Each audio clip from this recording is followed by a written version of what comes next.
Dan hebatnya, suamimu yang kajati, suamimu yang kajari, suamimu yang aspidum, kamu yang jadi dapat juga reci-reci itu jabatan.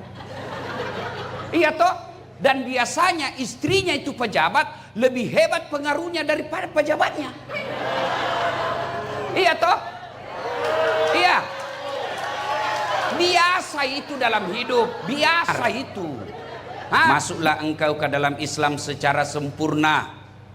Islamlah kalian ketika sholat, tetapi menegakkanlah kalian keadilan ketika Anda menjadi jaksa. Itulah yang disebut Islam secara kafah. Dan janganlah engkau ikuti langkah-langkah setan, karena sesungguhnya setan itu musuh yang nyata bagi kalian. Ketika Bapak Ibu mendapati undangan acara ini, setan berusaha menggagalkan agar Ibu tidak dengar dakwah. Di rumah dia basic kau, ndak usah kau datang, ndak usah kau datang, capek, tidak usah kau datang, lebih baik kau tinggal di rumahmu. Alhamdulillah kita berhasil meninggalkan setan di rumah, tinggal di tempat ini. Apakah setelah di tempat ini setan menyerah? Tidak, nagoda aku lagi setan supaya tidak dengar ceramah. Jangan aku dengar ceramah, jangan pegang dengar ceramah, pegang HP-mu, pegang HP-mu, pegang HP-mu. Orang yang pegang HP ketika saya ceramah sesungguhnya kena godaan setan. Bagaimana kau mau dengar ceramah kalau sibuk kau begini?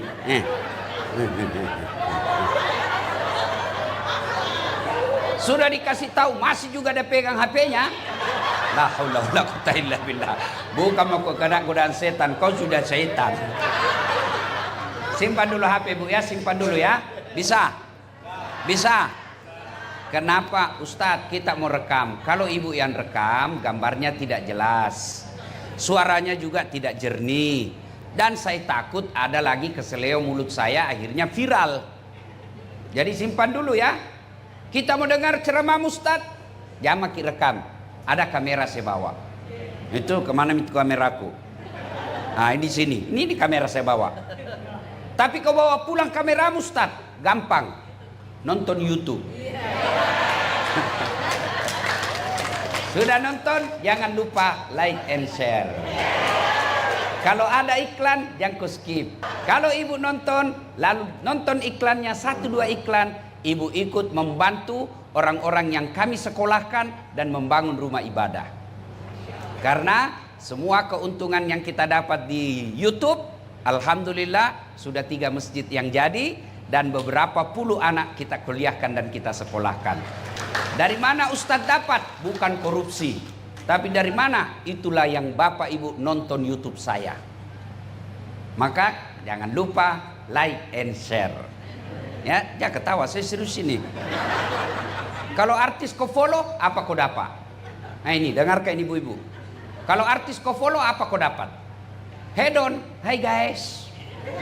Kita lagi di Jepang guys, mengikuti pengantin ini yang mewah sekali guys. Ternyata perampok. Apa kau dapat itu? Tapi kalau kau follow Ustadz, dapat kau ilmunya pahala. Kau amalkan ilmunya pahala. Kau sebarkan lagi ilmunya pahala. Banyak pahala kau dapat. Tapi kalau artis, apa kau dapat? Makan ki, share lagi. Kita lagi ini 1 piring sekian guys. Apa kau dapat? Maka follow ulamamu supaya kau dapat pahala dalam bermedsos. Bisa? Wa qala idzan bismillahirrahmanirrahim. Innallaha wa malaikatahu yusalluna 'alan nabi. Ya ayyuhalladzina amanu sallu 'alaihi wa sallimu taslima. Sesungguhnya Allah dan para malaikatnya bersalawat kepada Rasulullah Muhammad sallallahu alaihi wasallam, maka wahai orang-orang yang beriman, bersalawatlah kalian kepada Rasulullah dengan sebaik-baik salawat. Sadaqallahul adzim, maha benar Allah dengan segala firman-Nya. Bapak Ibu saudara-saudara sekalian teristimewa yang kita hormati, Bapak Wakil Kepala Kejaksaan Tinggi Sulawesi Selatan, Bapak Dr. Teku Rahman SHMH, yang insya Allah dimuliakan dan dirahmati oleh Allah Subhanahu wa Ta'ala, dan seluruh insan kejaksaan di tempat ini yang saya muliakan dan dirahmati oleh Allah Subhanahu wa Ta'ala, terkhusus Ibu Kepala Kejaksaan Tinggi yang hadir di tempat ini, yang saya doakan ibu selalu sehat walafiat, bahagia dalam rumah tangga. Ini gaspol atau rem-rem? Serius kok, gaspol atau rem-rem ini? Hah? Nggak pakai kayak itu rem kalau ku gaski? Oke, pertama, jangan bawa perasaan, tapi pakai iman dengar ceramah. Ya, satu, ini dulu saya mau gas. Dan hebatnya, suamimu yang kajati, suamimu yang kajari, suamimu yang aspidum, kamu yang jadi dapat juga reci-reci itu jabatan. Iya toh? Dan biasanya istrinya itu pejabat, lebih hebat pengaruhnya daripada pejabatnya. Iya toh? Iya. Biasa itu dalam hidup, biasa itu. Hah? Biar setengah mati mah kau nasuka kajati, kalau ndak nasuka kau istrinya ndak jalan urusanmu. Biasa itu. Memang begitu kehidupan sosial. Maka syukuri, cara syukurinya jagai suamimu. Itu caranya. Bagaimana jaga suamimu? Jangan kau periksa HP-nya.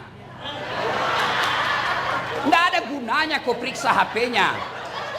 Iya toh? Kau periksa HP-nya, kau kalah jago penyidik. Nah kasih dia kau HP-nya 1, masih ada 4 di kantornya.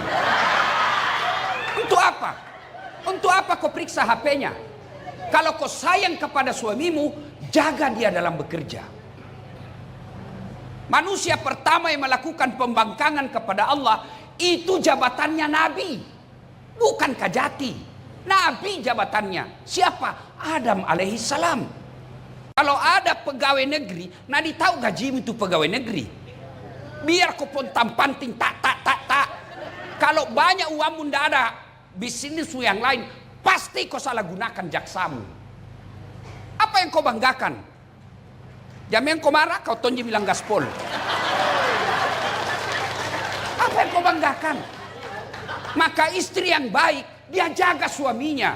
Dia jaga marwah suaminya. Daeng, ajak mu papa siri-siri. Namode tamasogi, tapi detomu balu ia lemu. Itu istri yang baik. Yang kau pergi pengajian, pulang kau kompori suamimu. Apa itu baru 4 tahun jaksa suamina. Dede, mobilnya bagus na pak. Kita 10 tahun maki, itu terus. Mobil 1 juta umat. Ya ketawa, saya serius sini. Bu, tolong jawab pak. Ada 2 perempuan. 1 tinggi jabatannya suaminya, tapi pakaiannya tawa ala kadarnya, bersahaja hidupnya. 1 tinggi jabatan suaminya tapi glamor. Mana yang mulia di hadapan ibu? Mana? Yang orang akan cerita kebaikannya, apa Nabi lewat? Siapa itu? Istrinya kajati itu. Masa? Iya be. Baik na tahu pak anunya di. Biasa ji pakaiannya, penampilannya. Itu temanku baru 2 tahun jasa dede, istrinya kayak toko emas berjalan. Siapa yang Allah angkat derajatnya? Orang yang rendah hati, orang yang santun ngomongnya, orang yang hidupnya bersahaja. Itu bahkan meskipun suaminya sudah pensiun akan dijadikan teladan.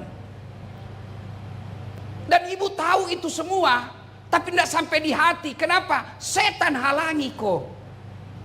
Nah kalau ada istri jaksa, penampilannya mewah, pasti kau dicibir, pasti kau dicerita, cuma tidak berani cerita di depanmu.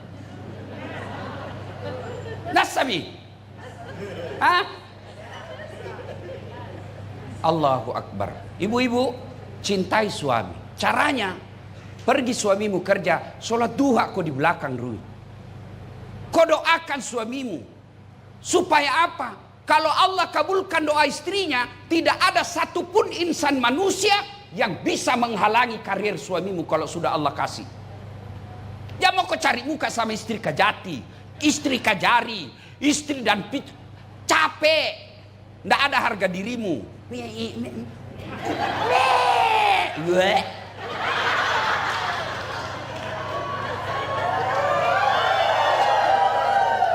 Sekolah mau kau tinggi-tinggi. Orang tuamu sudah jualkan kau sawah supaya jadi jaksa. Orang tuamu berlinang air matanya malam hari doakan kau supaya anaknya diangkat derajatnya. Lalu kau pergi hinakan derajatmu sendiri. Seolah-olah tidak ada sekolahmu, menjilat-menjilat saja kerjamu. Kau tidak malu jadi manusia penjilat? Yang kau marah nak kau tonji minta digas. Maka itu suami bu, kalau istrinya selalu nasihati, dek tak kalupa lakemu. Tapi kalau jadi kau tukang kompor, dongok memang tong ini. Apa jipalik kau tingginya sekolah tidak bisa kau belikan emas. Dengar ini, semua kita laki-laki mau kasih kau perhiasan yang hebat, tapi rezeki terbatas. Mau kau jadi perampok suamimu dan pada akhirnya masuk penjara? Enggak kan? Siapa yang enggak kenal almarhum Baharudin Lopa? Menjadi legend. Kenapa? Karena istrinya juga bersahaja hidupnya. Jadi laki-laki, ini saudara-saudaraku yang jadi jaksa, itu penentunya baik sifatnya istrinya. Karena kadang-kali kami laki-laki rela melakukan apa saja yang penting istri senang di rumah. Maka jadilah istri yang baik. Pergi suamimu menuntut di pengadilan, kau sholat duha di rumahmu. Ya Allah bimbing suamiku, tunjukkan yang hak adalah hak, tunjukkan yang batil adalah batil. Perbaiki lisannya, jaga mulutnya, jaga harga diri kami sekeluarga ya Allah. Ya Allah kalau rezekinya jangan kau halangi. Kalau rezekinya mudahkan baginya ya Allah. Sudah itu ku WhatsApp suamimu. Bang, jangkit cemas. Jangan menghalalkan segala cara. 8 rakaat saya doakan kita di dalam sholat duhaku. Insya Allah tolong ki. Salam sayang selalu dari istrimu di rumah. Ini tidak. Pergi suaminya kasihan cari nafkah. Kadangkala setengah mati tidur begadang di kantornya supaya dia baik karirnya dan berdampak sama istrinya. Baru 10 menit pergi istri suaminya pergi mima gosip. Tawaf di komplek. Nah kelilingi semua itu rumah, cari bahan, baku gosip. Lalu kalau begini hidup kita sebagai istri, apa fungsi tak sebagai istrinya suami tak dalam cari nafkah? Maka istri yang baik, lindungi suamimu, jaga suamimu, ingatkan dia sholat, ingatkan dia amar ma'ruf nahi mungkar. Maka suamimu jadi saksa, kamu juga dapat pahala keadilan di akhirat kelak.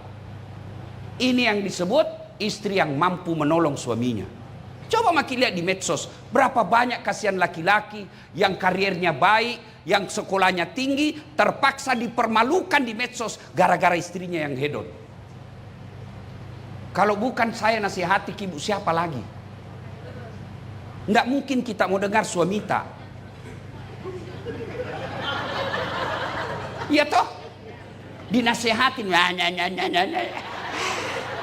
Maka kalau bukan saya, siapa lagi mau nasihati ki?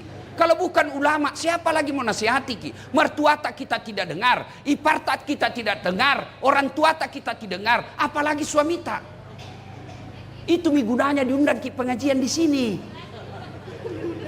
Ya. Dengar, poin kedua. Ini perempuan di patolo-tolo. Glowing. Apalagi itu? Bleaching. Apakah itu namanya apa itu? Skincare. Itu yang kasih habis wanu. Apakah itu nabutuhkan suamimu yang glowing-glowing? Bukan, hatimu yang bagus dibutuhkan suamimu. Mau kau saya kasih bukti? Mau kau saya kasih bukti? Itu ada yang viral toh, pengusaha skincare selingkuh. Siapa nak temani selingkuh suaminya? Pembantuna. Si mau kok? Ayo, kalau suamimu tergoda dengan cantiknya, tidak mungkin dia selingkuh dengan pembantunya. Tapi apa yang dibutuhkan suami? Ketenangan jiwa. Ini. Habis suamimu ratusan ribu. Saya heran, kenapa semua pengusaha skincare kaya mendadak dan kaya tiba-tiba? Karena banyak perempuan mau dibodoh-bodohi. Jangan kau marah, jangan kau marah.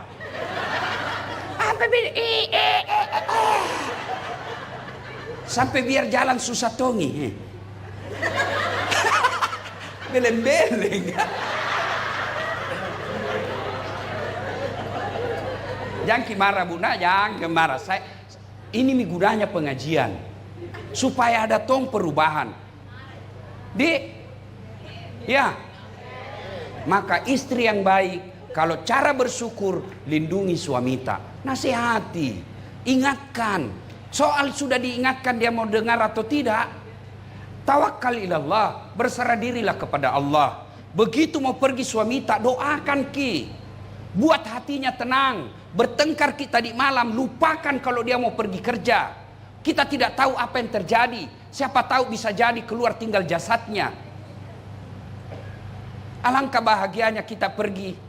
Istri tak, istriku saya bu. Sampai saya bilang Pak Waka, selalu saya bilang sama mamaku, kalau istriku tidak masuk surga, saya keberatan nanti di akhirat. Kenapa? Baik memang tuan saya istriku bu. Masya Allah. Saya kalau mau, padahal saya tidak pernah pacaran, tidak pernah kenal, tidak pernah lihat fotonya. Saya kenal mamanya hari Ahad, Jumat saya melamar. Masya Allah. Kalau mau kau pergi, kau ambil ranselku. Kan subuh-subuh biasa kan, pesawat pertama jam 4. Nah ambil Tom itu ransel, nah berat kuliah. Saya bilang jamin sayang, berat gitu. Karena banyak elektronik dalam. Apa nak bilang? Beratnya ini tidak ada artinya dibanding beratnya Ustadz sebagai pendakwah. Mencari nafkah untuk kami. Ini nasib perasaan. Male. Sampai di mobil. Nak cium tanganku dulu. Cukup mi? Tidak. Nak cium lagi. Baru nak cium lagi nih. Baru ini lagi. Ini lagi. Ini agak lama. Woi Pak Jaksa. Pernah jadi dicium istri tahu begitu? Punya upah. Ibu-ibu, hari Adiaksa ke-64 ini coba ibu mulai amalkan besok. Itu ada hasilnya ini dakwah. Amalkan ki besok. Bertengkar ki malam, lupakan pertengkaran. Buat hatinya tenang supaya dalam kerjanya dia tenang. Mana bisa kita cari nafkah dengan tenang kalau galau perasaan. Begitu dia mau pergi doakan. Cium tangannya. Dan jangan kau lepaskan tangannya kalau dia belum bilang iya. Cium sudah itu bang. Ridhoi saya. Kalau dia bilang iya dek. Baru lepas. Pergi. Ku lepas di kau pahlawan. Kalau dosaku kepada teman saudaramu, tiap hari kau bisa ketemu, tiap hari kau minta maaf. Kau tugas kau di Selayar. Tiba-tiba kau pindah ke Jawa, pindah ke Sumatera, jejak-jejak kesalahan yang pernah kau lakukan di Selayar itu akan diminta tanggung jawabnya dan susah kau lagi balik ke Selayar. Maka ketika kau bertugas di suatu tempat, jangan pernah meninggalkan kebatilan. Karena susah taubatnya. Kalau Anda dosa kepada Allah, taubatnya gampang. Menyesal, mengakui, tidak mengulang, ganti kebaikan. Kata Allah, yang penting kau tidak mengaku Tuhan, saya ampuni semua dosamu. Itu kata Allah. Tapi kalau dosa kau dalam jabatan, susah kamu taubat. Kenapa? Kau harus perbaiki kesalahanmu. Coba bayangkan itu kasus yang lagi viral di Cirebon. Orang tidak bersalah divonis salah. Apa ndak takut di hadapan Allah? Manusia boleh kita tipu. Hukum bisa kita permainkan. Kamu yakin bisa tipu Allah di akhirat? Dan bagi orang beriman, percaya kau pasti kau mati. Mau kau kemana? Berapa mi kepala kejaksaan di Sulawesi Selatan? Berapa mi? Sudah puluhan.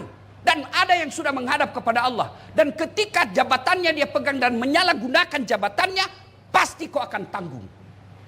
Tidak ada satupun kejadian di dunia ini yang lepas dari tanggung jawab kita. Maka renungkan itu setiap mau mengambil kebaikan. Kalau nanti ada takdirku masuk surga, masih antri saya Pak. Misal, ulama Indonesia, ulama Sulawesi Selatan masuk surga. Masuk surga Bu, tapi masih antri. Lama baru sampai. Kenapa? Ulama NU, ulama Muhammadiyah, ulama Wahda Islamiyah, ulama MUI, ulamanya dari Pinrang, dari Sidrap. Berapa itu Pak? Tapi begitu malaikat katakan kepala kejaksaan tinggi Sulawesi Selatan, tidak perlu antri, Bapak sendiri masuk Pak. Tidak ada satu jika jati di Sulawesi Selatan. Maka keliru kalian saudara-saudaraku yang Allah titipkan amanah tidak menggunakan jabatan itu masuk surga. Dan ketika menyalahgunakan amanah, Allah akan tuntut kita. Saudara-saudaraku yang pernah menyalahgunakan amanah di kantor ini, susah tobatnya. Misal, ngambil barang-barang kantor. Susah itu tobatnya. Pertama kasih kembali itu barang. Tidak bakal diterima tobatnya kalau masih kau ambil itu. Maka saudaraku yang pernah menjadi kepala kejaksaan negeri, dan ketika pindah rumah jabatan, hilang itu rumah-rumah jabatan, hilang kulkas, gorden, AC. Ya kau ketawa, serius kayak ini. Palisu memang dibaca. Kasih kembali kau, selama kau tidak kasih kembali, tobatmu tidak akan sah. Dan itu disuruh pikul. Disuruh pikul di padang mahsyar. Bapak kan selalu lihat itu pengadilan. Antri kan orang diadili, Pak. Coba orang kalau di tahanan sudah dinyatakan tersangka, mereka kan berdoa, adili Kak cepat, kasihan. Kalau salah Kak ponis berapa tahun. Kalau saya adili saya, kalau tidak salah lepaskan saya. Begitu juga di padang mahsyar nanti. Kita ngantri untuk diadili. Itu kalau di Kejaksaan Tinggi, Kejaksaan Negeri Makassar, berapa Ji? Mungkin 200 sampai 500 yang ngantri. Tapi kalau di padang mahsyar, dari Adam sampai kiamat, berapa triliun manusia itu? Dan satu jejak pengadilnya, satu Ji. Kenapa? Satu Allah, satu loket, diantri triliunan manusia. Dan pada saat antri itulah Pak, disuruh pikir itu barang-barang negara yang pernah kita ambil. Lewat mikodong kepala tata usaha. Dia bapak paling yang ngambil itu. Sudah. Keranton saya lihat. Sudah ada di situ ditulis inventaris kantor Kejaksaan Tinggi. Ada di rumahnya. Astagfirullah. Kasih kembali. Kasih kembali Pak. Sebelum Bapak pensiun kasih kembali memang Pak. Jangan main-main Pak. Ini bagi orang yang beriman. Kalau Bapak masih percaya akhirat. Beda kalau Bapak sudah tidak percaya akhirat. Nah bilang orang Bugis, pigau ini melawan pigau. Orang Bugis bilang tantenton janjenjong. Tangi tamulo tangi taku jame jamaku jame jamamu wita topi no witai.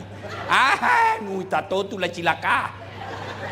Jangan punya prinsip begitu. Bagi kita orang beriman, ayat yang dibacakan tadi ketua panitia, yang saya yakin ini prinsip efisiensi. Ya toh? Dia Tommy ketua panitia, dia Tom Kori, dia Tom pembaca sari tilawah. Masyaallah. Mantap ini. Efisiensi, tapi dua selaras. Dua pelona. Mudah-mudahan tidak salah kasih sama saya. Ya, Bapak saudara-saudara sekalian, kembali lagi ya. Mari laksanakan tugas Bapak.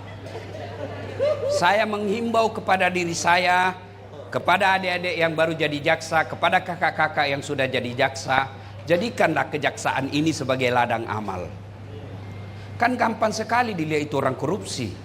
Apabila penghasilannya sudah tidak seimbang dengan gaya hidupnya, sudah ada itu indikasi. Tinggal Bapak buktikan, ada penyidikan. Sudah ya kan bisa dibaca itu. Coba begitu Bapak tahu, setan juga tahu kelemahannya Bapak. Apa? Kantongnya masih berlobang. Datang tompa istri. Ketika dalam situasi kita normal Pak, godaan setan bisa kita lawan. Tapi ketika kondisi kita tidak normal, ada utang, ada selera tinggi, ada anak kita yang minta sesuatu yang di luar kemampuan kita, tiba-tiba ada peluang. Ini setan masuk di situ. Maka Bapak saudara-saudara sekalian, gunakan. Saya bukan sarjana hukum, tapi saya heran. Fungsinya kan ada namanya pencegahan, ada pemberantasan. Mestinya yang diprioritaskan bukan pemberantasan, tapi pencegahan. Saya heran kalau tidak bisa dicegah ini korupsi di Indonesia. Gimana ceritanya tidak bisa dicegah? Nah 3 koja itu 3 lembaga. Ada polisi, ada jaksa, ada KPK.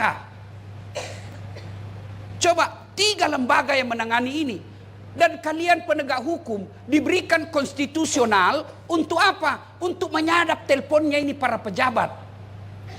Nah kalau dia sudah baku telepon kan kamu dengar. Saya ini masyarakat sospol.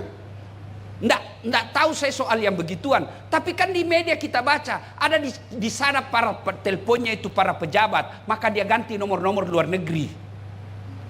Dia pakai HP beda itu HP. Tapi nggak mungkin. Pasti bisa dilacak.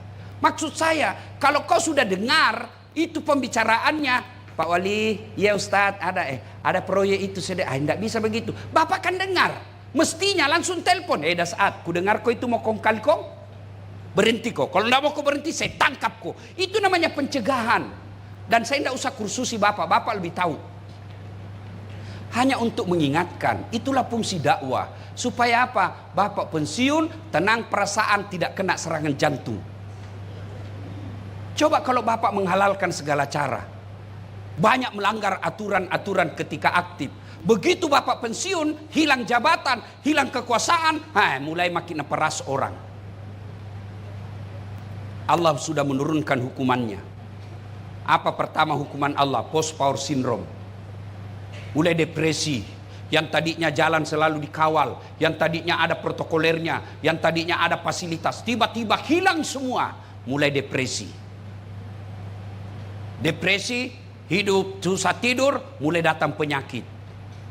Penyakit apa? Dilarang makan gula, dilarang makan garam, dilarang makan nasi, dilarang makan daging, dilarang makan ikan. Apa aja bisa nama makan? Ubi rebus. Uangnya itu 10 miliar, tapi nasi dilarang makan. Apa gunanya itu 10 miliar kalau dilarang kau makan nasi? Pergi dokter, nah bilang hasil penelitian Bapak selama ini karena jarang kena matahari. Mulai besok Bapak aktif, tolong dari jam 7 sampai kira-kira jam 9 Bapak jalan jangan pakai baju, kena matahari. Jangan pakai celana panjang Pak, yang pendek saja supaya kena semua bahan tak matahari. Jangan pakai peci. Apalagi dok, dia bilang jangan pakai sendal Pak supaya refleksi ke kita. Kelilinglah dia di kompleknya Pak. Mulai jam 7 sampai jam 9 enggak pakai baju, enggak pakai sendal. Apa bedanya sama gembel? Pacal lamanan nero demu sengalemu. Lewat kau nak cibir kau semua orang. Itu sudah azab Allah itu. Agar tidak terjadi seperti itu sebelum segalanya terlambat.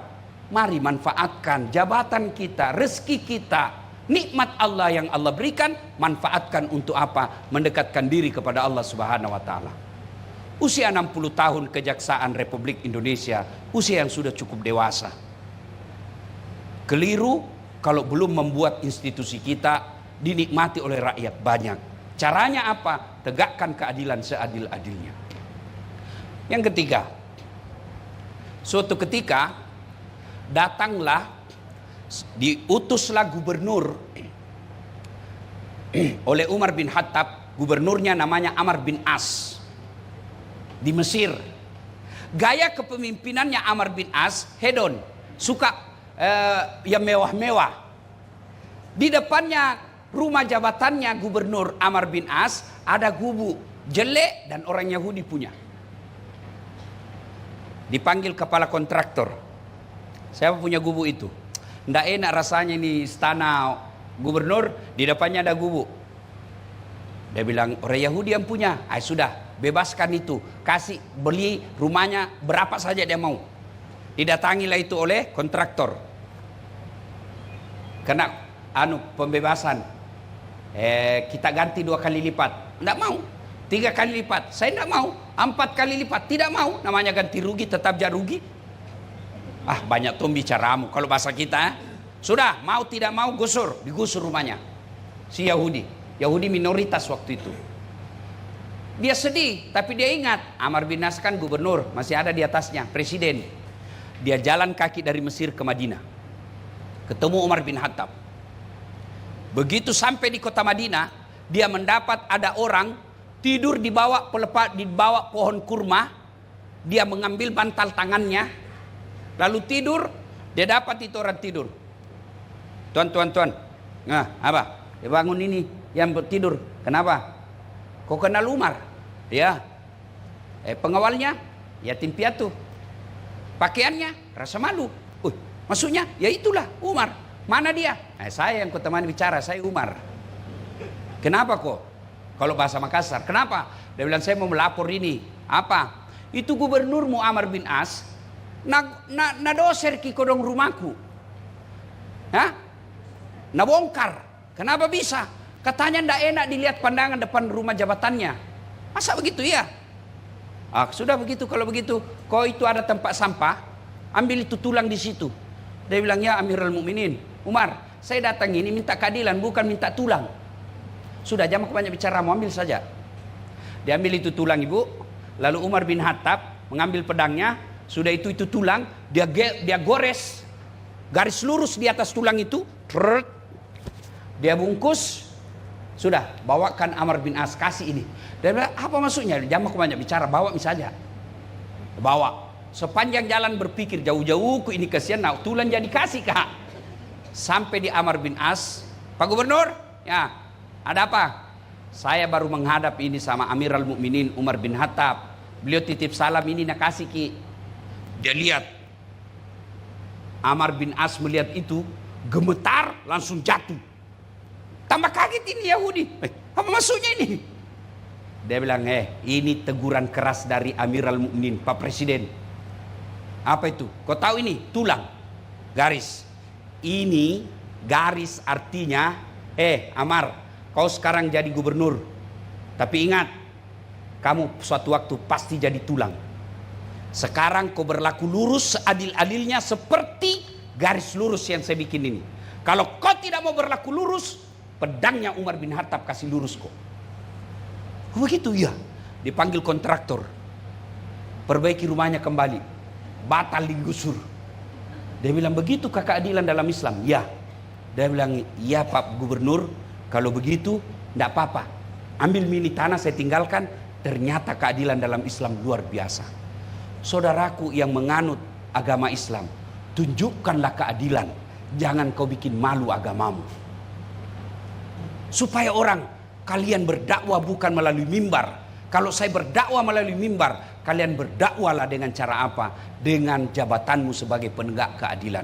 Supaya apa? Di akhirat kelak, sebelum sampai kalian transit dulu di alam kubur. Ada 3 yang bisa menyelamatkanmu di alam kubur. Satu di antaranya ilmu yang bermanfaat. Kalian ketika berjabat sebagai jaksa, ada ilmu-ilmu yang bermanfaat, ada tradisi-tradisi yang kau lakukan dan turun-menurun diamalkan di kantormu, itu akan menjadi amal kebaikan dan itu akan kau nikmati. Tiap bulan dapat gaji, tiap tahun dapat kenaikan pangkat, di akhirat sebagai jaksa juga jadi amal jariah.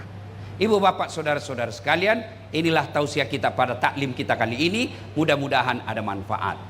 Selamat hari jadi kejaksaan. Mudah-mudahan sebagai insan penegak keadilan di Republik Indonesia, sebagai sesama muslim, sesama anak bangsa, saya Dasat Latif mendoakan kepada Bapak Ibu sekalian, mudah-mudahan pangkat jabatan Bapak mendekatkan diri kepada Allah Subhanahu wa taala. Kalau ada khilaf dan salah selama ini, wala tai'asu mir rauhillah, jangan putus asa. Karena Allah sampaikan, innallaha yuhibbut tawwabina. Saya cinta kepada hambaku yang bertobat. Mudah-mudahan ada manfaat. Mati adalah pintu yang setiap kita pasti melewatinya. Berarti Bapak Ibu sekalian, mau atau tidak, tiba saatnya pasti mati. Yang jadi masalah, bagaimana kondisimu mati. Itu tonsing kelebihannya kalau orang sakit dulu seperti almarhum. Ya komalase yolo napa naruntu ajalenna, ada kesempatan bertobat. Itu enaknya kalau sakit dulu. Ada kesempatan bertobat. Sakitnya sendiri kalau dia sabar, sakitnya sendiri itu sudah sakit dan dia sabar menggugurkan dosanya. Apalagi kalau dia melakukannya dengan memperbanyak istighfar. Itu kelebihannya orang kalau sakit. Tapi kekurangannya manreong koso. Kalau orang mampu, alhamdulillah. Dia mampu, tapi ada lagi kelemahannya. Apa? Membuat anak-anaknya bisa durhaka. Tidak semua anak diberikan ujian dan hadiah sakit ibu bapaknya baru meninggal. Maka kalau ada anak yang ibu bapaknya sakit, Allah sayang kalian. Kenapa? Allah ingin mendapatkanmu. Nah kasih kau hadiah pintu masuk surga. Tapi tidak semua anak menyadari. Ada 5, ada 7 anak, malase tomatoanna, sakit orang tuanya. Silakan kau ambil bagian-bagian dari kebaikan itu. Ada anaknya tawa kaya, tapi kan sibuk kiri kanan kasihan cari nafkah. Maka dia tidak bisa kasih kencing bapaknya. Dia tidak bisa kencing usap-usap keringatnya ibunya. Maka dia partisipasinya, dia belikan obat, dia tanggung semua rumah sakitnya. Ada juga tawa, pengangguran, tidak ada uangnya, tapi waktunya banyak. Maka Allah kasih hadiah. Kau urusi kencingnya bapakmu. Kau gantikan pakaiannya.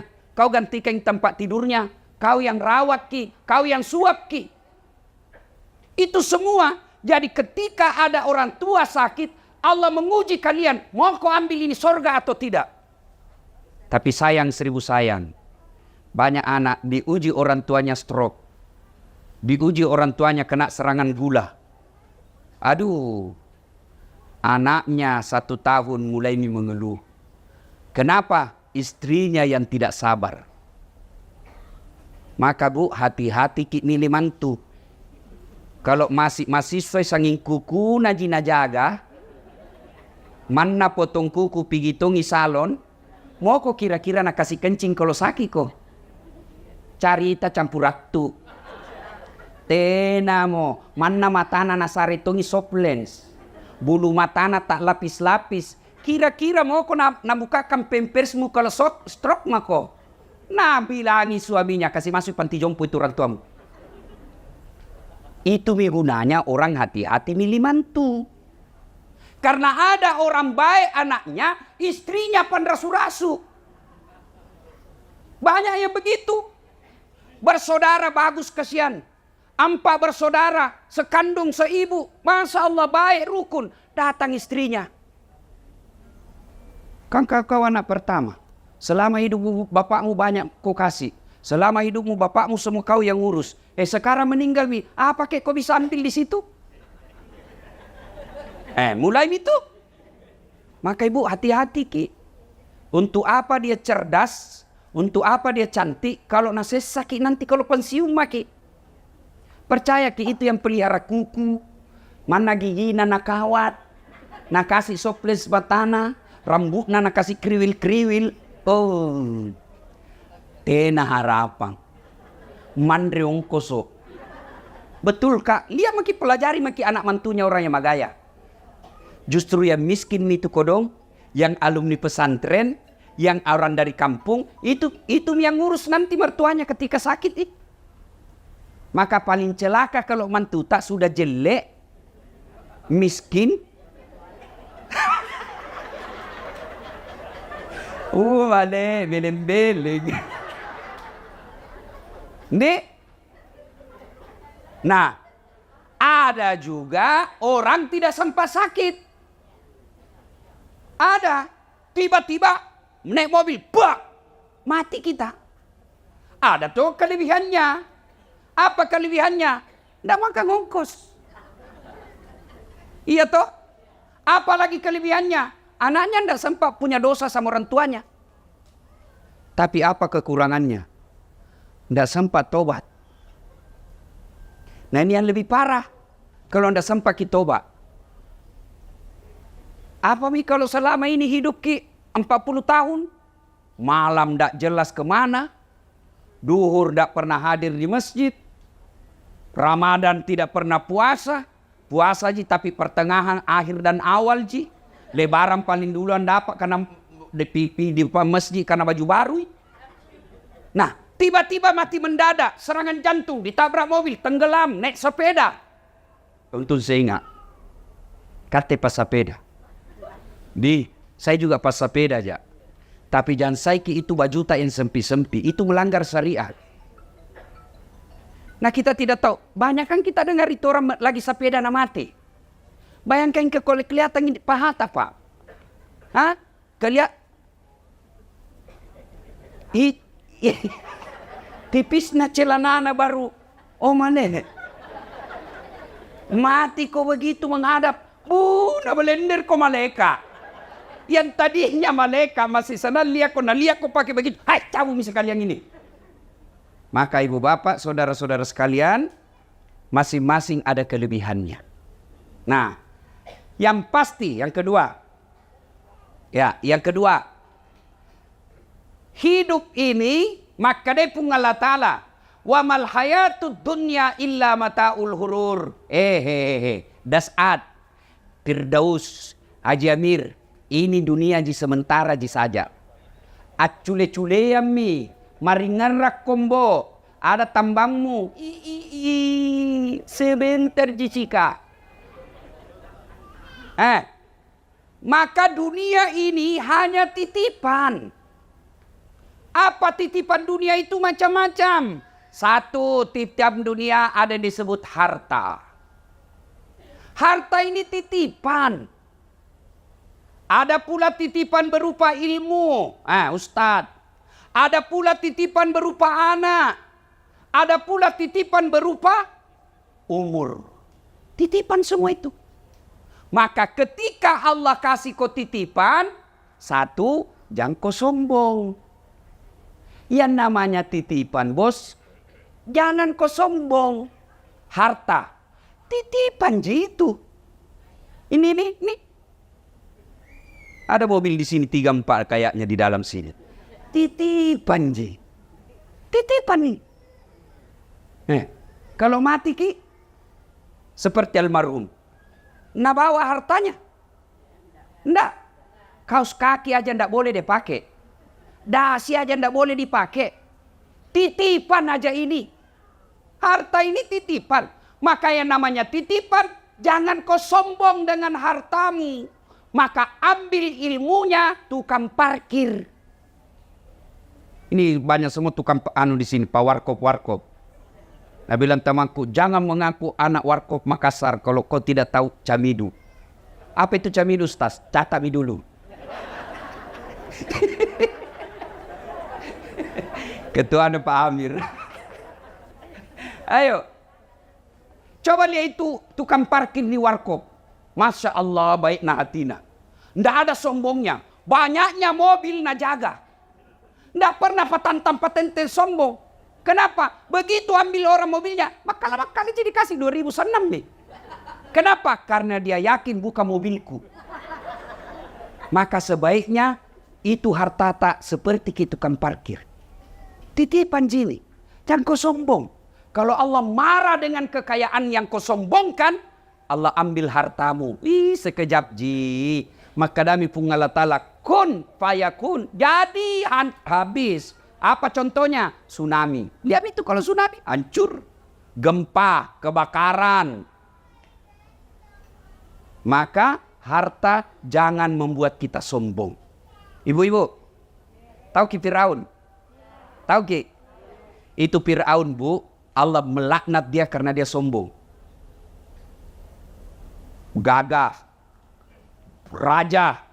Istananya banyak. Dilapisi dengan dinding-dinding emas. Tapi karena sombong, Allah laknat dia. Dan Allah tidak akan memasukkan dia dalam surga. Kalau kita ini Islam pernah 2 kalimat syahadat, yakin sampai mati, pasti masuk surga. Jangan makin khawatir, Bu.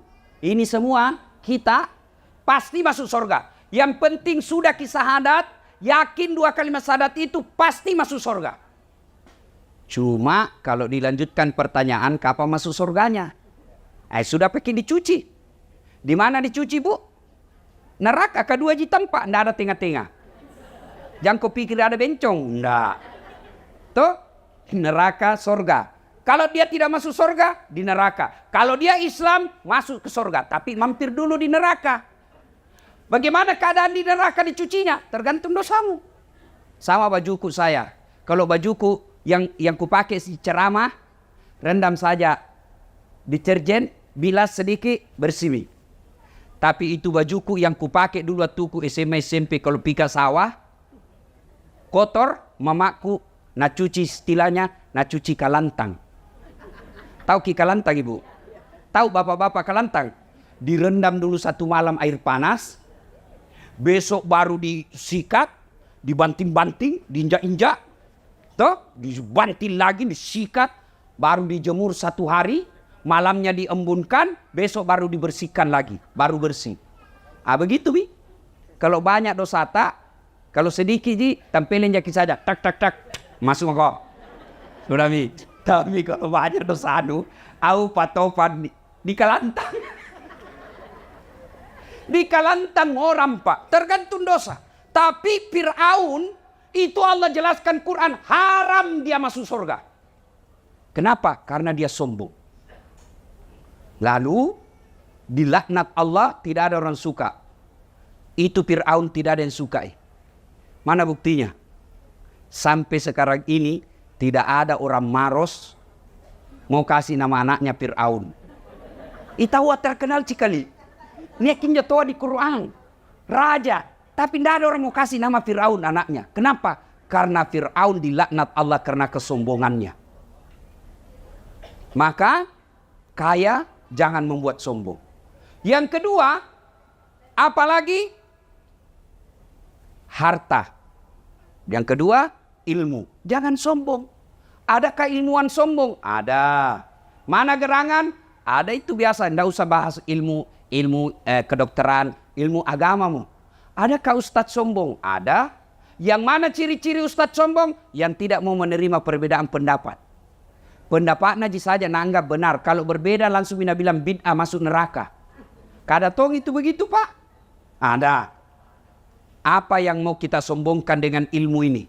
Padahal Allah sudah jelaskan, wa ma utitu minal ilm illa qalila. Dek waleko pak disengah kecuali cek dek ni. Itu kata Allah. Apa yang kita mau sombongkan dengan ilmu? Ini dasar latih.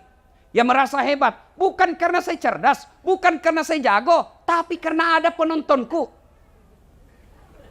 Saya bisa viral. Sampai penonton saya di YouTube sudah 148 juta. Bukan karena saya hebat. Tapi karena ada yang nonton. Coba kalau saya ceramah di sini. 2 jam berapi-api. Membara. Tidak ada yang nonton. Lewat patopan. Lama misaki itu Ustaz. Iya toh? Iya. Jadi kalau jadi penceramah ilmuwan, jangan kau sombong. Kalau Allah marah, nak kasih pikun kok. Ada banyak pikun. Ada banyak pikun. Ada walau benar atau tidak ini cerita-cerita ji. Ada profesor dekat-dekat mi pensiun, mau pi mengajar. Setiap dia mau pi mengajar, selalu nak cium istrinya.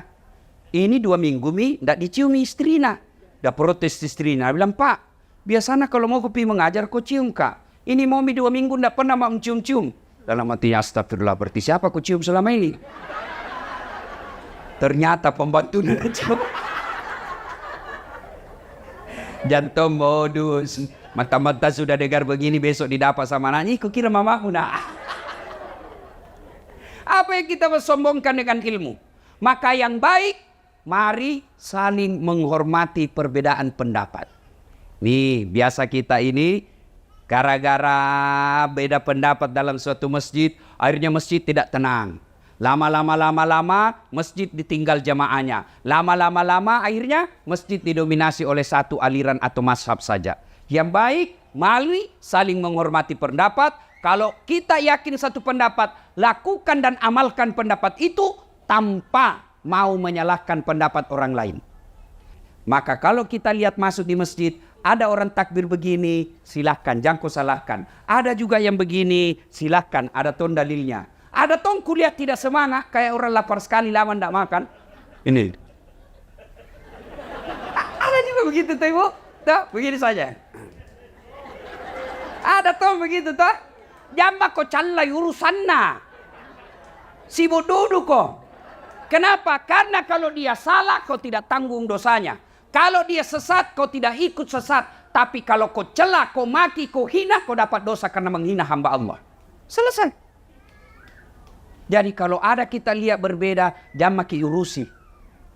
Mau ki pelihara jenggot, silahkan. Jangan aku bilang yang tidak pelihara jenggot, tidak sunnah. Mau kau yang jengki celananya, silahkan. Jangan tongko bilang orang yang dibawa mata kakinya kafir. Tidak. Saya dibully di WhatsApp, di Facebook. Ini Ustadz tidak sunnah. Kenapa kau bilang tidak sunnah? Buktinya kau tidak pelihara jenggot. Mau dia apa kalau tidak mau tumbuh? Gara-gara jenggot udah cala-cala kan. Sibuna. Sudah ya. Jadi jangan sombong gara-gara ilmu. Yang ketiga, Apa itu titipan? Sudah harta, ilmu, apalagi? Jabatan. Wali kota, kepala dinas, gubernur, pak camat, anggota dewan. Titipan ngasen jinjo. Tiako borro. Jangan kabarra-barra. Iya toh? Bu.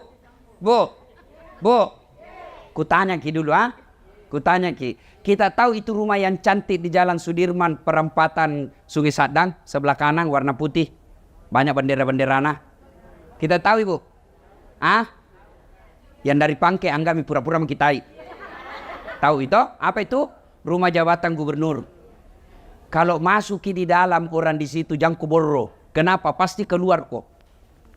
5 tahun saja, paling lama 10. Masih mau kau tambah, dibilang kau gila. Keluar kok, bukan kau di situ. Berapa mi orang tinggal di sana? Berapa mi? Banyak mi toh? Pasti keluar. Apa yang kau sombongkan dengan jabatanmu? Apa? Apa lagi? Ini Hertasning. Ada di situ rumah dinas ketua DPR Kota Makassar. Berapa mi tinggal di situ? Jangan kau borro, pasti kau keluar. Makanya saya biasa ketawa-ketawa saya dalam hati kalau ada anggota DPR borro dulu acece. Tiap mau kau bos, kau 5 tahun jijatanu. Terpilih kau lagi 10 tahun, tidak terpilih wabillahi taufiq wal hidayah.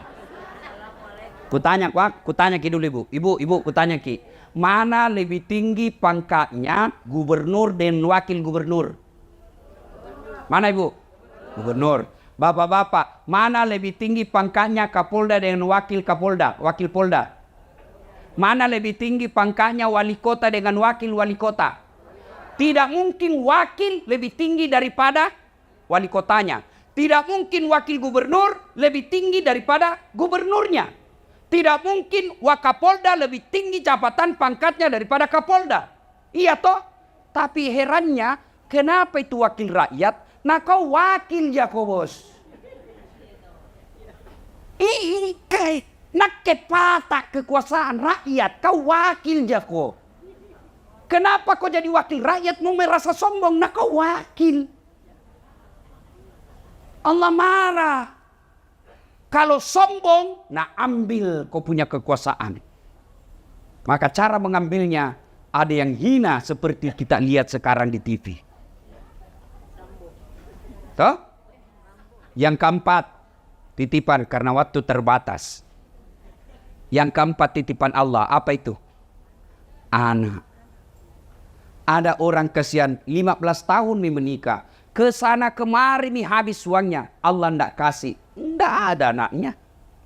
Maka semua ini pertama kalau dia titipan tiako kabarra-barra, jangan kau sombong, jangan kau takabur, jangan kau borro. Yang kedua, karena dia titipan, maka jaga itu titipan Allah. Bagaimana cara menjaganya? Kalau dia harta, menjaganya bukan dengan deposito ke bank. Bukan dengan membeli emas. Tapi kalau kau mau jaga itu hartamu, mas sudahkah kau? Jangan kau beli. Bersedekah. Itulah cara paling aman menjaga hartamu. Nih. Coba. Rumah begini. Mewah. Ada mobil. Kalau meninggal ki bu, siapa tempati? Kalau meninggal ki, istri kedua. Pasti nih bu, kawin lagi. Jangan aku lagi pikir cemburu kalau dikubur. Nggak ada urusan cemburu orang dikubur. Iya toh? Nih, ibu-ibu nih, yang banyak semua masna, kuning-kuningan. Kalau mati ibu siapa pakai? Siapa pakai? Istri kedua. Bago, wabillahi taufiq wal hidayah. Itu mama Nece na dengar ceramahku ini tuh, na lihat togi di YouTube. Na lihat istriku ibu. Dia bilang, Ustaz, jadi kalau mati ya nanti mau tongku kawin. Ku bilang, sini kau dulu sayang. Duduk kau di sini baik-baik ya. Ngapa kau panggil saya, na istriku? Ku peluk-peluk baru ku bilang sayangku, dengar ki baik-baik ah. Jangan kau mati maki, masih hidup ki saja. Nah saya selalu berpikir kawin lagi. Apalagi pun nak mati mako. Makanya ibu bersedekah ki. Mau kemana? Mau ki kemana? Pasti mati bu. Itu muka atas sudah pesan dari Allah. Dulu ndak ada keriputmu. Dulu kau masih muda. Dulu kau masih tua kau mau kemana? Pasti mati ki bos. Maka ibu, bu, dengar kak dulu. Enak nih tuh orang jadi orang kaya. Kenapa? Biar palsu dipakai. Nah bilang ki juga orang asli. Lihat maki. Itu enaklah jadi orang kaya. Mana palsu dipakai. Nabi bilang, coba kalau istri nak tahu pakai. Mana nak beli di Tanah Abang. Orang bilang tahu, tahu. Nabi bilang, tidak mungkin, tidak masuk akal. Orang kaya itu. Itu susah orang miskin. Biar asli dipakai. Nabi bilang, kebekom ngale. Maka kita yang kaya sedekah kok. Maka selesai takziah nanti. Kita yang kaya, panggil anak tak, apalagi yang sudah 60 tahun ke atas. Panggil itu anakmu. Nah, ini ada emasku 500 gram. Jual mau 400 gram, bikin kau masjid di kampung. Yang 100-nya, mari saya pakai. Belikan kak kembali yang palsu. Sudah. Maka enak, kaya di dunia, kaya di akhirat. Menjaga amanah harta, bukan dengan investasi tanah. Bukan dengan beli rumah ini. Bukan investasi dunia. Pasti tambah susah kau meninggalkannya. Maka caranya sedekah. Bu-ibu. Hei. Pernah ada orang kita lihat bangkrut gara-gara sedekah? Pernah? Pernah? Yang bangkrut gara-gara narkoba. Yang bangkrut gara-gara judi. Yang bangkrut gara-gara pemabuk. Yang bangkrut gara-gara selingkuh. Beda poligami selingkuh, ah? Iya sami. Kalau selingkuh coko-coko, ndak halal. Poligami halal. Apa kau tahu pak? Berani kok. Nabila temanku Ustaz, orang lain istrinya semua singa. Alhamdulillah saya istriku di rumah Ustaz. Bukan macan bu, kelinci. Nabila saya istriku kelinci Ustaz, tapi saya menjadi kangkung.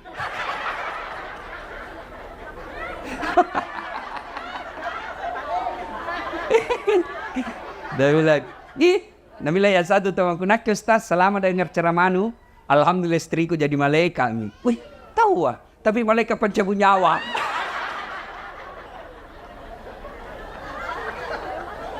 Ada kayak cerita sama saya, Ustaz poligami itu kan sunnah. Betul, poligami itu sunnah, jadi jangan celah. Kalau ibu bapak tidak setuju, boleh, tapi jangan kau celah orang yang berpoligami. Tapi dengan catatan, poligami bagi orang yang mampu. Ibarat pesawat itu pesawat pak, ada kan namanya pintu darurat. Tidak boleh dibuka setiap saat. Puna buka tidak darurat, ngajak kalau ke polisi. Begitu juga, itu poligami bagi orang yang mampu. Siapa contohnya? Rasulullah Muhammad sallallahu alaihi wasallam. Kenapa beliau mampu? Salat tahajudnya tiap malam. Kenapa beliau mampu? Senin Kamis tidak pernah lepas. Tiap pagi dia duha, bersedekah setiap saat di rumahnya, tidak pernah kasar ngomong. Maka Allah kasih kemampuan. Kate, hari Jumat saja kau sembahyang, paling terlambat datang, paling cepat pulang. Orang khotbah kau tidur, motong kau poligami, nenek itu patah. Kalau tidak mampu jangan kau cari-cari susah. Maka amanah sedekah. Ya bu? Bu? Dan itu orang dermawan, orang senang. Meskipun sudah meninggal orang masih mengenangnya. Iya toh? Tapi kalau sekeki, jangankan meninggal, masih hidup kisah saja dan doakan ke orang. Coba kalau orang dermawan, pikir siara kubur, antar kubur orang meninggal, dilewati kuburna, tahu wah. Baik sekali ini orang teman tetangga atau hidup, suka kina traktir, doakan tahu sudah 5 tahun meninggal, masih didoakan. Tapi kalau orang seke, jangankan mati pak, masih hidup saja, lewat di kompleks mobilnya, tabrakan lalo. Kukira tuh mau kena kasih naik, ternyata nak kelas sonja. Maka bersedekahlah. Cara memelihara harta yang Allah berikan, sedekah. Yang kedua, anak. Bagaimana cara memeliharanya? Jadikan anakmu soleh dan soleha. Apa Allah melarang anak kita jadi kontraktor? Tidak. Apa Allah melarang anak kita jadi dokter? Bagus. Apa Allah melarang anak kita jadi anggota DPR? Tidak. Tapi Allah minta jadikan anakmu pejabat yang memperhatikan agama. Bu, ibu. Hei, bu. Kira-kira kalau masuk lagi di kubur sama doang yang ki. Suami.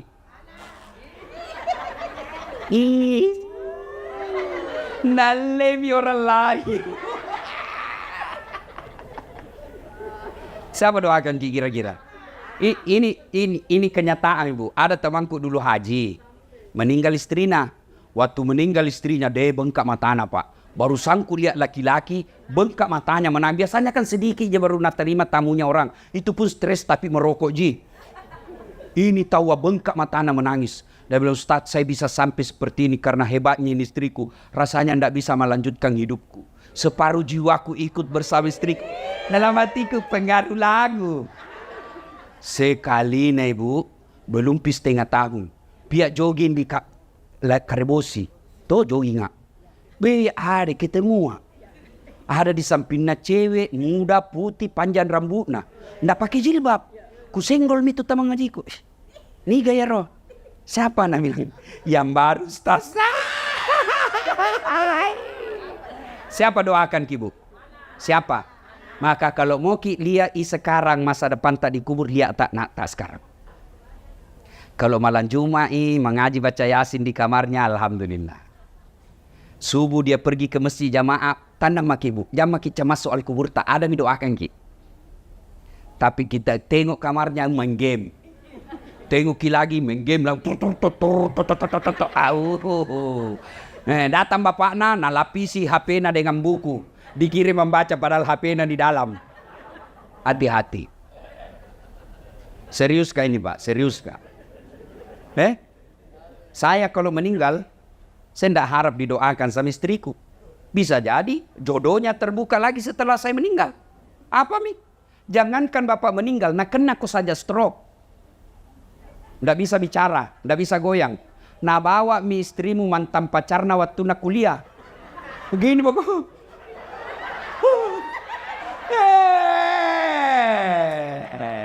Belum kau dikubur itu, belum kau dikubur. Apai? Maka anakmu jadikan. Apa nurasa ini? Itu mi bayangkan mi. Nak kena kau stroke, ndak bisa kau bicara, lu kencingin dirimu, ndak bisa kau goyang, baru istrimu nak bawa mantan pacarnya yang duda. Begini bakal turun. Dia bilang bunuh mak, bunuh mak. Makanya Bapak Ibu sekalian, doakan anakmu. Bagaimana cara jadi anak yang soleh dan soleha? Baca ki Quran kodong. Baca ki Quran. Ada itu dalam surah Luqman. Jelas itu dibahas oleh Allah mulai dari surah Luqman ayat 14. Ya bunayya, wahai anakku, jangan kau serikatkan Allah. Jak mupat dua puangnya. Beneta lagi dia namanya lipat dua. Apalagi pungalau ta'ala. Ajarkan anakmu dari kecil. Kul huwallahu ahad.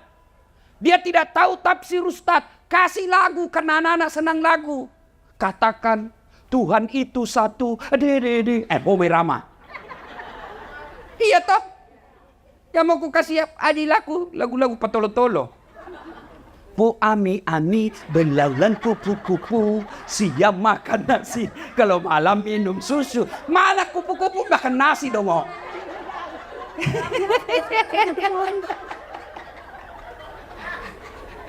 Ada ku gaspol me mamaku semua ini yang ngasih dia cari tanah.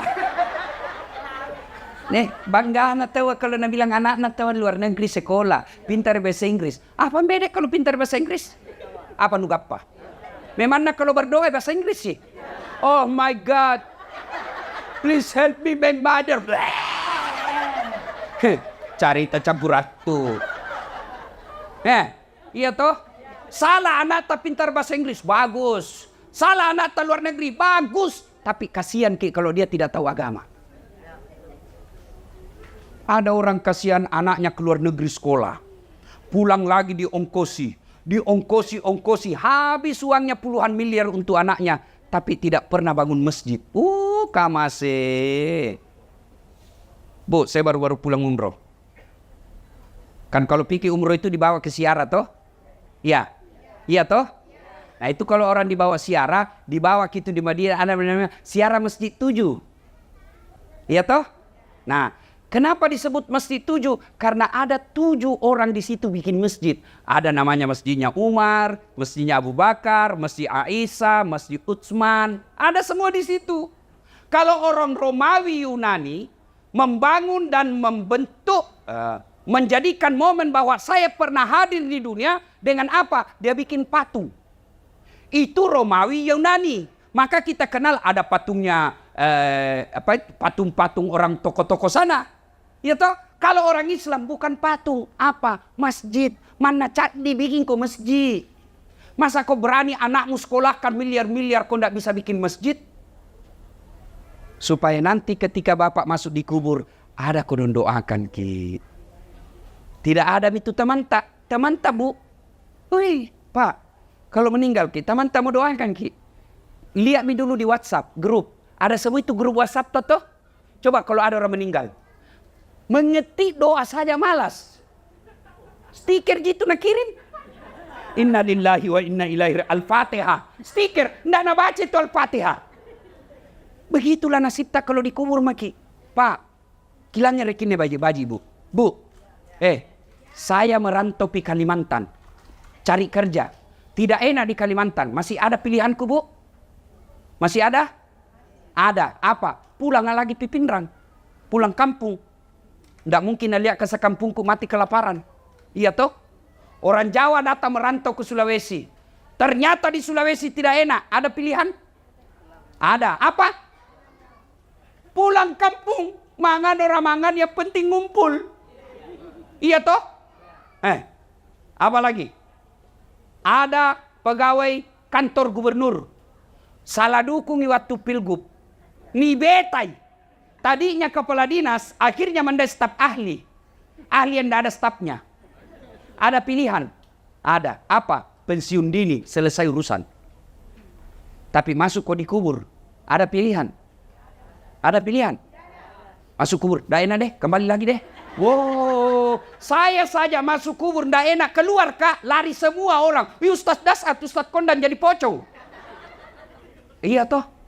Maka begitu masuk kubur, yang bisa menolong bapak ibu, anak yang soleh dan soleha. Bagaimana carakan anak tak jadi soleh dan soleha? Itu sudah jelas dalam agama. Satu kata Nabi, kasih nama anakmu nama-nama baik. Nama-nama ada doa. Bukan nama-nama pemain bola. Nah kasih nama anak Lionel Messi. Ngapa Lionel Messi? Nah bilang supaya jago main bola. Apa mau jago main bola? Sekarang saja di sini tidak ada stadion. Main bola tidak ada stadion. Satu, kasih nama yang baik. Dua, jangan kau kasih makan uang haram anakmu. Bodoh kita rakyat Indonesia kalau tidak mengambil pelajaran dari yang viral sekarang. Kalau darah dagingnya anak istrimu suka makan uang haram, pasti tidak beres pikirannya. Kalau anakmu selalu kau kasih makan uang haram, pasti tidak beres akal pikirannya. Itu Nabi sudah jelaskan. Mata bawa nojek ko Nabi podako. Tapi kalau anak dipelihara dari yang haram-haram, tidak pernah disentuhkan makan haram, bapaknya kontrak-kontrak, bapaknya tukang servis, bapaknya tambal ban, tapi anaknya nanti yang angkat derajatnya. Pasti begitu. Lihat saja. Itu guru-guru ngaji. Yang anaknya. Dulu di kampung dihina guru-guru ngaji. Karena dia pelihara anaknya baik-baik. Masya Allah anaknya yang angkat harkat dan martabatnya. Maka bapak ibu. Bapak yang sudah terlanjur menghalalkan segala cari nafkah. Jangan putus asa. Segera bertobat. Kasih kembali itu barangnya orang yang kau ambil. Maka istri yang baik. Kalau datang suami tak bawa. Maka pertanyaan pertama, Pak, halal ji ini? Biasanya 5 juta ji Pak. Kenapa ini 5.500.000? Dari mana 500-nya? Halal ji. Kalau nak bilang halal, bawa. Kalau nak bilang tidak jelas, kita mau makan nih. Jangan kasih makan anakku, saya tidak mau. Bisa Ibu? Bisa? Kalau 500.000 bisa. 50 juta? Gue bukan sini gini.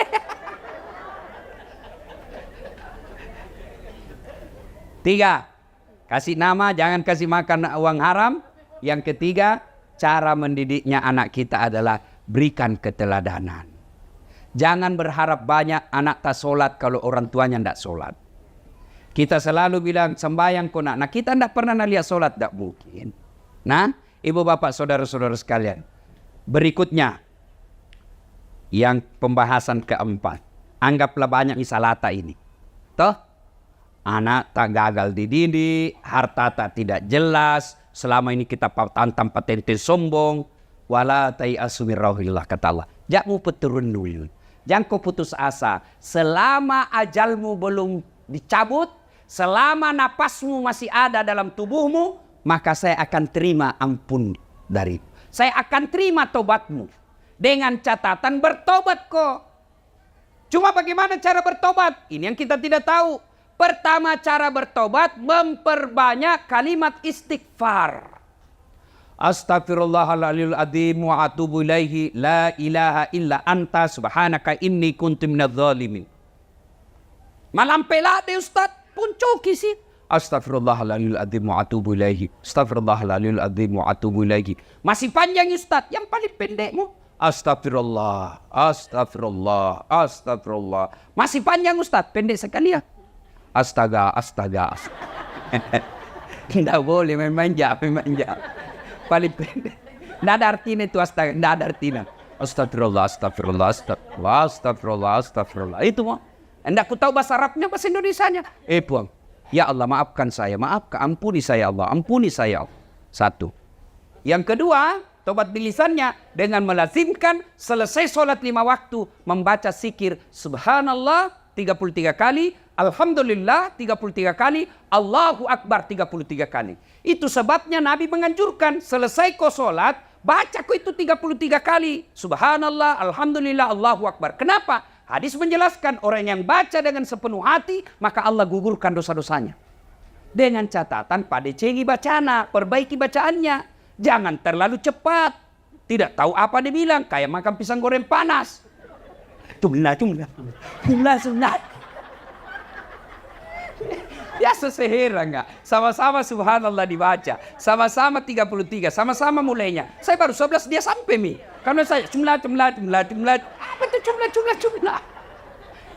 Nasa ngogi koma pigau decek ko. Pigau isi decek na. Takala ning pigau. Takala mu baca pada cengi bacana. Subhanallah. Dullah. Ada dullah di samping apa dipanggil kakak siapa panggil? Kau itu ku dengar tadi dullah. Yang ketiga istighfar tadi, yang kedua memperbanyak yang tadi. Yang ketiga adalah melazimkan sholat sunnah taubat. Bagaimana cara sholat sunnah taubat? Sama sholat sunnah yang lain, cuma beda niat, beda tempat. Kalau tahajud, niatnya tahajud. Kalau duha, niatnya duha. Kalau sholat taubat, Nabi melaksanakannya selesai sholat maghrib nunggu isya. Berapa rakaat? 2 rakaat baik, 4 rakaat bagus, 6 rakaat lebih utama. Artinya, boleh tonji 2. Kalau sempat tak 2 ji. Tapi kalau lebih mulia dan lebih bagus, 6 rakaat. 2 rakaat salam, 2 rakaat salam, 2 rakaat salam. Apa gerakan dan bacaannya? Sama sholat sunnah yang lain, cuma beda niat. Boleh diucapkan? Boleh. Boleh tidak diucapkan? Boleh. Tidak mesti diucapkan itu usalli. Ada orang tidak jadi sholat gara-gara tidak hafal. Niat itu bukan menghafal. Begitu ibu bangkit dari tempat duduk, maghrib, dalam hati tak mau sholat maghrib. Selesai sholat maghrib, mau juga sholat taubat. Itu niat. Tidak harus diucapkan. Kalau mau ucapkan boleh. Usalli sunnatal taubat. Raka'ataini lillahi ta'ala. Allahu Akbar. Wakatai masampajat taubat 2 rakaat. Sunnah iriseseku. Nasabah pungallahu ta'ala. Allahu Akbar. Saya niat sholat taubat 2 rakaat. Sunnah hukumnya bagi saya lillahi ta'ala. Allahu Akbar. Tidak hafal itu, berdiri maki saja, ambil cara gampang. Tuhan, semain sunat tobat karena Allahu Akbar. Boleh. Boleh begitu. Sudah ulang lagi, Tuhan, masih seperti yang tadi. Allahu Akbar. Tapi jangan begitu terus. Tapi sah, boleh. Boleh, Bu. Daripada Ibu katakan Sali.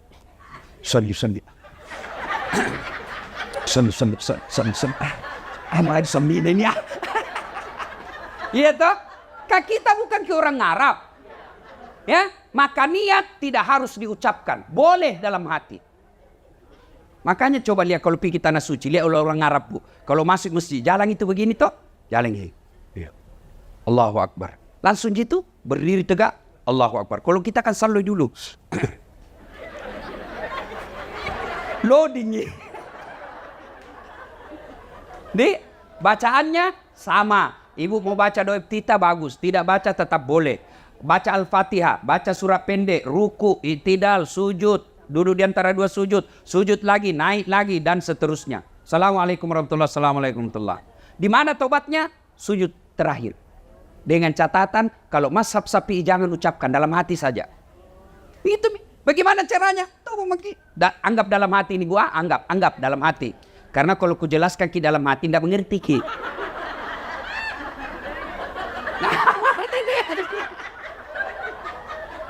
Jadi bagaimana caranya? Anggap ini dalam hati, anggap. Ya Allah, saya hilap tadi di kantor. Ku pegang tangannya sekretarisku. Nah pegang nggak juga Tuhan. Akhirnya aku pegang-pegang manghi. Ya Allah, ampuni saya. Lalu yang paling penting, ini yang paling penting. Rabbana la tusik qulubana ba'da is hadaitana wa hab lana min ladunka rahmah. Terjemahannya, ya Allah, jangan kau palingkan hati hamba, jangan kau sesatkan hati hamba, jangan kau gelapkan hati hamba setelah engkau berikan hidayah dan petunjuk, setelah engkau berikan terang hatiku. Itu. Puang, ajak kesik 4 pakai lupa sikap memang. Tuh, selesai. Tidak harus diucapkan. Kalau mau ucapkan, nanti setelah begini. Bagaimana kalau selesai sholat Ustaz? Menghadap kiblat, sikir dulu, salawat sebanyak-banyaknya, lalu istighfar, mengangkat kedua belah tangan, doakan dulu orang tua tak, baru didoakan. Boleh tidak ada bahasa, boleh dalam hati saja.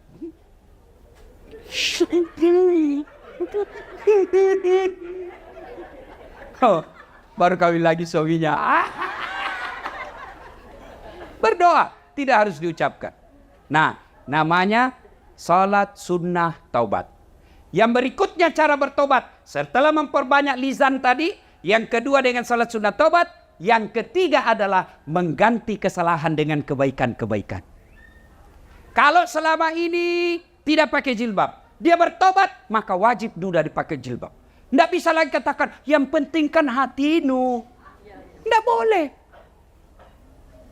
Kalau selama ini masih suka judi. Bertobat. Buang semua hasil judimu. Maka kau lakukan yang kebaikan. Ganti dengan amal-amal soleh. Dan kalau kita bertobat dengan sepenuh hati. Allahu Akbar. Maka dipung Allah Ta'ala. Innallaha yuhibbut tawwabina. Saya cinta kau hambaku yang bertobat. Sudah berdosa. Lalu datang membawa dosa kepada Allah. Lalu dia bertobat. Maka dipung Allah Ta'ala. Mega dosamu. Adam pengeku lebih mega pak. Malopo dosamu lebih malopo pak adam pengeku. Berarti yang jadi masalah bukan dosa, yang jadi masalah mau ndak kita bertobat. Tujuan salah satu di antara kehadiran kita ini selain sebagai rasa simpati kita, rasa duka kita terhadap teman, keluarga, karib kerabat kita atas wafatnya almarhum, juga karena kita ingin lebih memperbaiki diri. Caranya paling praktis. Kembali ini, maka ada kesalahan-kesalahan yang kita lakukan, segera bertobat. Jangan lagi menunggu nanti tua, karena ajal tidak pernah menunggu kita tua. Jangan lagi berpikir, saya tobat dulu. Tidak, segeralah. Karena taubat tidak harus tua, tidak harus muda, tidak harus segera, tidak harus banyak dosa, tapi taubat adalah urusan setiap manusia yang ada nyawanya. Setiap ada nyawa, pasti ada dosa. Dan pada saat dosa, bukan dosa masalah kita, tapi mau tidak kita bertobat. Ibu, bapak, saudara-saudara sekalian, inilah tausiah kita pada taklim kita kali ini. Mudah-mudahan ada manfaat. Terima kasih atas segala perhatian. Mohon maaf atas segala kekurangan.